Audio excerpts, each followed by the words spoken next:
Yes. Good morning, everyone. Return to sender. Good morning. Always good to see Hey, you. Just doing a little good to housekeeping see on my end. you. How are you all this morning? Good? Wonderful. Yes, Great. yes, This yes. is another beautiful Yeah, day in South Florida. Thank you, God, for that. And yeah, it everyone for is. being here. All right, so we're going to talk about return to sender. What's this about today? Well, it turns out I had an equipment failure right about the time you were asking for titles, and I had gotten in touch with the troubleshooting department over there, the customer service people, and we went through all the things that you can do to make this machine work, and finally they said, it's not going to work. We need to send you a new part. I said, fine, okay, great. So we waited a few days for the new part to come, and they sent me the right part for the wrong model. And I realized that wasn't going to help. So I just had this return to sender thought in my head. And so, but the other thing that brought this up was hearing in the news, recently about how social media is affecting people. So let's just get into the talk here. And so the question came to my mind is that is a Recording. is a medium for communication? Recording. Yes. Okay, we are recording. Okay, recording. Is a medium for communication responsible for the messages it carries? Shippers have regulations for Recording hazardous in progress. materials. I'm getting a yeah, got Yeah, it. okay. Okay, we're good. Shippers have regulations for handling hazardous materials. They have special signs on the containers and extra training for the drivers and the handlers to, make sure that the materials are handled properly. And sometimes they'll even have an escort on the highway to ensure a safe margin from the for the unsuspecting public to stay away from this vehicle while it's moving. And we expect this level of protection from those things in life over which we really have no control. If there's a shipment of dynamite running down the highway, I expect them to tell me there's a shipment of dynamite running down the highway so that I'm not riding right up on the tail of that truck. We trust others to act responsibly on our behalf. But we're not so careful when it comes to ideas, are we? We have this Constitution in the United States that protects our right to express our opinions and share ideas. But the Constitution, a lot of people forget this, the Constitution only protects us from being censored by our government. It does not prohibit private companies, institutions, or individuals from recognizing a higher responsibility to suppress harmful speech. Keyword harmful. Each of us has the right to espouse stupid ideas and hold ridiculous beliefs as being true. And each of us does so every time we accept being less than our spiritual perfection. Every time we choose to listen to the loud, obnoxious voice of someone else's opinion rather than the still, small voice of truth from within. But we are not in bondage to the voices of others. We are free to censor out the fear others would have us embrace. And we are free to stop the spiral of fear from spreading by simply breaking the chain, standing in our own spiritual truth, letting the fear fall away, losing its power like a chain dropped limp on the floor. Now, we have been hearing in the news that studies are exposing social media as being toxic for people who are susceptible to opinions of others. And of course, in the news headlines, they single out young girls in school that are on all the medias, but it's really anybody who has to or feels compelled to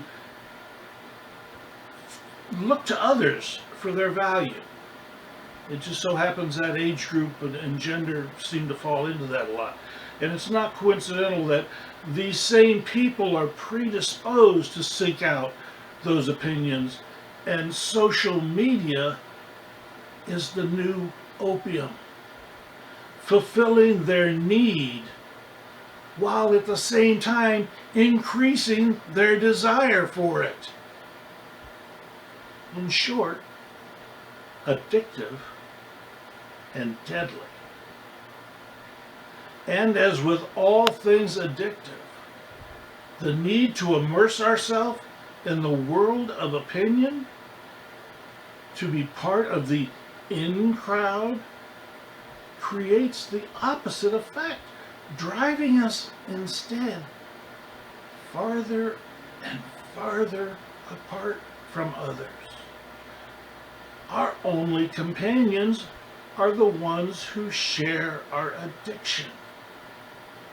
We know the saying, misery loves company. The addicted are drawn to the addicted, and the cycle builds. Family and friends have been driven away. They do not feed our self-loathing. They offer hope. And we have long since abandoned that. So like the addicts we are, we one day find ourselves alone with only our fears and demons for company. However, on the highways, what is being transported or how it is transported is less important than what is done with the product or information by the recipient. Once delivered, the most powerful explosive can be used to wage war or build roads or extract minerals for the common good from the earth. The science of mind teaches us that what others think of us is none of our business. Holmes writes in this thing called You, don't fight the opinions of others or waste your time arguing over these things. Follow the inward gleam of your consciousness and you will arrive. Whether we use what others say to wage war on ourselves or deepen our understanding of ourselves is our choice. When we are well versed in our spiritual truth, we are inclined to default to align with spiritual principle and follow that path of experience. Sort out the issue, deal with it, then move on. When we have been indoctrinated by beliefs that espouse the duality principle, a belief that both good and evil exist and are equally powerful, we are inclined to dive down the rabbit hole looking for that someone else to blame, since we cannot possibly be responsible for how we feel. Good luck with that. Holmes writes again, and hang on, this is a long quote. If you wish to be certain that the impressions that come to you are from the Spirit, analyze them and see if they are of the nature of the goodness and peace which the Spirit must be. God never sets one man's opinion against that of another. God, being love, never wills hate or destruction. God, being peace, never ordains confusion. When a problem confronts you, take it into the silence of your consciousness. Instead of thinking of the problem, think of the answer. God does not have problems. Therefore, the divine mind is the answer to every human problem. Principles never have problems. Problems are solved by bringing them under the control of principles. The problem is dissolved as the principle flows through it to the correct answer. I've heard people say, what would Jesus do? What would Jesus say? And of course they're referring to the original science of mind teacher back in the day from 2,000 years ago, whom we've misinterpreted on so many fronts. But if we listen to the teachings and follow the teachings, it's a good thing to say, what does Spirit tell me here? What is my still small voice trying to get me to hear? And we go within and stick to the principles of love, joy, beauty, understanding, creativity. This is the realm of spirit. If we're diving off into revenge and hate and fear, we know we're on the wrong track. That's why when a practitioner does a spiritual mind treatment for a client, we may acknowledge that there is a condition, and we may acknowledge that the condition is not the desired result. However, when we're getting to the point quickly and succinctly, we focus on the principle. We don't focus on the illness. We do acknowledge an illness may exist, but we see in that person, when we look in their eyes, when we are doing our treatment for a client, we're not looking at them as a sick person. We're looking at them as a whole and complete spiritual being. We're looking at them fully functioning as we believe they are, because in spirit we always are fully functioning.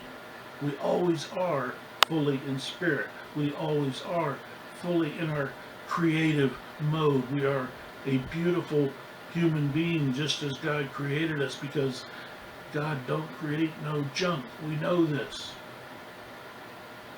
We focus on the solution in our treatments, in our thinking, in our actions. We may give ourselves that moment of, woe is me, this is something I don't want to be a part of, I don't want to be in this situation. But when we get back to our principle, when we say to ourselves, what would my inner Christ do in this situation? And shut up and listen. And hear that still small voice say, all right, let's move out of this. We don't have to feel this way right now. We don't have to listen to what other people are saying about us. The science of mind teaches that God or spirit is infinite, leaving room for nothing else. We also know spirit is this loving energy that delivers to us whatever we demand of it, because being love, it can do nothing else. In our study, we learn it is our own choices that cause spirit to deliver to us experiences we then want to disavow ourselves of. We forget how powerful we are. We choose to surrender our power to someone else, then try to blame them for our disappointment. In our forgetfulness, we try to hide from our responsibility. We put on a mask to blend in, hoping no one notices we are different. Like a good secret agent, we develop a backstory, a fictional narrative that satisfies the casual observer. You know, someone says, hey, what's up with you and so-and-so over there? And, it says, oh, he or she is just my roommate. But, it's not what you think. It's not that at all. Well, what were they thinking? I mean, we're putting on this mask. We're trying to say, no, there's nothing going on between us. We're just, this is just a practical solution to a problem we both had. Oh, okay. I've heard people say, I would have a good job if other people would just respect me. I'm a victim of their unreasonable judgments. I've had the opportunity to work with a lot of people who don't hold regular jobs for a very long time, and they hire out and do day labor type of thing, and a lot of really wonderful people, and a lot of them with some really wonderful stories about why they can't hold a regular job. And it always seems to be somebody else's fault. It's like it's never them taking responsibility for their own choices. And that's a sampling. That's not everyone in that position, of course. We talk about, we have our little cliques. We are better than them. You can plug in your own prejudice here. Pick one. There's a list. We live in fear until fear becomes unbearable. We hide it in our behaviors. We pretend to get along. It's like, oh yeah, you're right. Those people, they don't work hard at all. I don't know why they even hired them.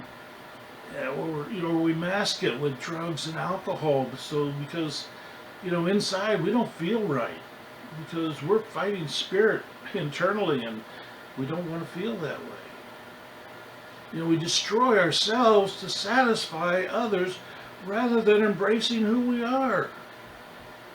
And in the end, we only hurt ourselves. If someone else is disturbed by who we love, let them deal with it. That's their issue. Recognize who you are. Embrace who you are. Find the strength from within to let the world know who you are. When they truly love you, if your family truly loves you, it will not matter. And the path is clear for you to live without that friction in your life. You can say, okay, this may not have been the choice you would have made for me, but this is the way it's working out, and this is who I am. When a friend or coworker blames those people, start by simply not agreeing. You can work up to expressing your own opinion, but start by not encouraging the lie. And do that internally as well. Don't encourage the lies you've been telling yourself. Recognize that a relationship built on lies is not worth having. And leaving it can be an act of love. Love yourself enough to extract yourself from the quicksand of a toxic relationship. And you may be thinking, I can't extract myself. I need this job. I need this relationship. But you do not need to feed the hate and fear. And Spirit does hear your demand. A solution will reveal itself. A better job will come along that allows you to extract yourself from that fearful relationship. Or that person who is encouraging that will move along in some other way. Spirit does work in mysterious ways. We have that in common with other beliefs. Spirit reveals itself. We simply need to be ready to grab the reins and ride when it gets here. When others see us as we truly are, we stop being alone. We let down the many masks we use to feign acceptance in whatever family we attach to. The paradox of our existence becomes untangled. We have been hiding to fit in when all the time stepping into the light opens us to a world that fits us in whoever we are. When the message received does not fit who you know you are, return to sender. It wasn't meant for you. Thank you.